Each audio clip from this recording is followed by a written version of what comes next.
वफ़ाक़ी काबीना इक़्तिसादी राब्ता कमेटी जे फ़ैसिलनि में वाद जी मंज़ूरी ॾेई छॾी। अवां खे ख़बर ॾियनि पिया हुकूमत तरफ़ां 659.6 अरब रुपयनि जी ज़मानती नोट जारी थियण जी मंज़ूरी ॾिनी वई आहे। पावर होल्डिंग लिमिटेड जो कर्ज़ ऐं IPPC अदायगी लाइ फंडिंग जी इजाज़त जी बि मंज़ूरी ॾिनी वई आहे। अवां खे ॿुधायूं पिया त वफ़ाक़ी काबीना तरफ़ां ज़रई तहक़ीक़ाती मंसूबनि जे लाइ फंडनि जी मुंतक़िली में वाद जी मंज़ूरी ॾिनी वई आहे। वफ़ाक़ी काबीना इक़्तिसादी राब्ता कमेटी जे फ़ैसिलनि में वाद जी मंज़ूरी ॾेई छॾी आहे। हुकूमत तरफ़ां 659.6 अरब रुपयनि जी ज़मानती नोट जारी थियण जी बि मंज़ूरी ॾिनी आहे। पावर होल्डिंग लिमिटेड जो कर्ज़ ऐं IPPC अदायगी लाइ फंडिंग जी इजाज़त जी बि मंज़ूरी ॾिनी वई। वफ़ाक़ी काबीना तरफ़ां ज़रई तहक़ीक़ाती मंसूबनि जे लाइ फंडनि जी मुंतक़िली में बि वाद जी मंज़ूरी ॾिनी वई आहे।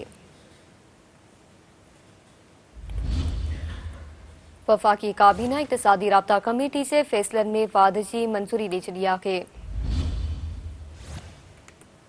पावर होल्डिंग लिमिटेड जो कर्ज़ ऐं IPPC अदायगी लाइ फंडिंग जी इजाज़त जी बि मंज़ूरी ॾिनी वई। वफ़ाक़ी काबीना तरफ़ां ज़रई तहक़ीक़ाती मंसूबनि जे लाइ फंडनि जी मुंतक़िली में वाद जी मंज़ूरी ॾिनी वई आहे।